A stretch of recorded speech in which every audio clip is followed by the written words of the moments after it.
Okay, George Washington as the first president of the United States. Now, remember, we went through all the difficulties with the Articles of Confederation. We've now written the new Constitution. It's been ratified, and it calls for a strong executive. It calls for a president, and who else better to be the first president of the United States than George Washington.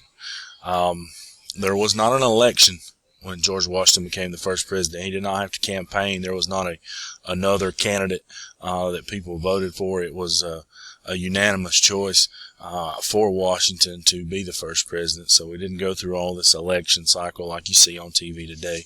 Why Washington?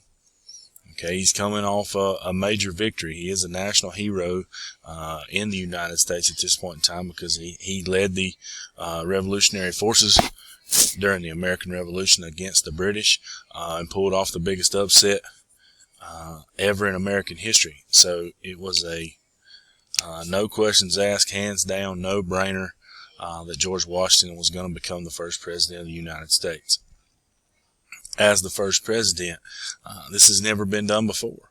This country's never had a president, so he set a lot of precedent or examples for future leaders, expanded the power, proved the power of this new Constitution, and that's kind of what we're going to look at today. One of the things that he did to set a precedent or set that first example for later presidents was to develop the first cabinet or advisors. Nowhere in the Constitution does it say that the president should create a cabinet of advisors to help him plan out the direction of the country. But Washington does this. He creates the first 3 cabinet departments. Today in the United States, there are 15. If you think about it a little bit, there are a lot more issues going on today that Washington didn't have to deal with in 1790. Today we have the Department of Homeland Defense. We didn't have terrorist attacks in 1790. We have the Department of Transportation, and there weren't any roads really in 1790. So as the country has expanded, so has this cabinet, but Washington is the person that sets this example. The job of this cabinet is to advise the president on specific areas. So these people should be very smart in one specific area and help the president make the best educated decision he can for the country. The Department of War, which is now called the Department of Defense, was led by a man named Henry Knox. The Department of the Treasury, which deals with the economic issues of the country, was led by Alexander Hamilton.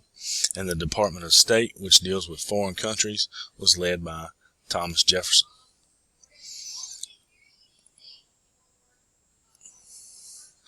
Remember, we ratify the Bill of Rights as the first 10 amendments to the Constitution, and one of the first things they do is pass the Judiciary Act with the Supreme Court, which established the Supreme Court and made the Constitution the supreme law of the country. The first financial debates. If you can imagine this nation has had a large debt since its beginning. So Alexander Hamilton, remember, he is the Secretary of the Treasury, so he will be over the finances or the ideas of how this country is going to finance itself in its beginning. Alexander Hamilton's plan calls for a tariff or a tax on imports to raise money. He also believes that the United States should assume all states' debt. Now remember, all 13 states had to borrow money and different things to fund their part of the Revolutionary War. And remember, that was 13 individual states, so 13 individual debts. Alexander Hamilton believes now that we are the United States of America, there should not be a state debt. This should be the United States debt as a whole. This is going to upset some people, and we're going to talk about that again in a minute. Hamilton believes in a national bank, which we do not have today, that would basically handle the finances for the country. We'll talk about it a little bit more later. The debate over this bank is going to lead to a lot of discussion, and partly lead to our first two political powers. Now back to the United States assuming all debts. The southern states had done a better job of paying off their debts after the Revolutionary War than the northern states had. So this U.S. debt now, instead of individual states' debt, upsets the southern states. They didn't feel like they should have to help pay for New York's debt when South Carolina had already paid its debt. So to come up with a compromise there, this is one of those little tidbits of information, to get the southern states to agree with this new U.S. debt, they put the new capital of the United States in the South. This is why the capital of the United States is in Washington, D.C., was the compromise to have the southern states help pay off this new U.S. debt after the Revolutionary War. Political affairs, we still have quite a bit of trouble with the British and the French. The United States tries to stay neutral. George Washington's idea is to stay out of as much arguing and bickering between other countries as possible. He believed in neutrality. Okay, that was his plan for foreign affairs, was to stay out of other countries' business. Now, another event that's going to start to prove the power of this new federal government. If you go back and you remember Shays' Rebellion, Daniel Shay rebels against high state taxes in Massachusetts, and his rebellion was barely put down. The same thing happens with the Whiskey Rebellion. Farmers are rebelling over a tax on whiskey. These farmers are just trying to make ends meet. One thing they do have is a lot of excess corn, so they're taking the corn and making moonshine out of it.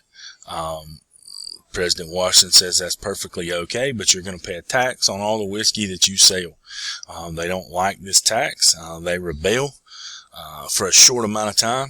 What does Washington do? He doesn't have to send in a militia. He sends in the new regular standing army and crushes the rebellion. The main thing about the Whiskey Rebellion that I want you to make sure that you get out of this is that it proves the new strength of this federal government under this new Constitution. We were never going to have another Shays' Rebellion problem again in this new country with more federal power and with a standing federal military. I do want you to write the notes for all three of these treaties. The only one that I want to really pay attention to is Jay's Treaty, because it is a trade treaty with Britain. And I tell you that it is highly unpopular. And let's think about why. Britain was our enemy not too long ago. You still have people living in the United States that had sons, brothers, fathers that died fighting in the Revolutionary War against the British, and now we're going to say that they're an ally. This was very unpopular. The reason we do become an ally with them is trade. We see the financial benefit of having Britain as a trade partner. So just like everything else that's ever happened in American history, money does the talking. Washington's warning. Washington's going to leave after 2 terms.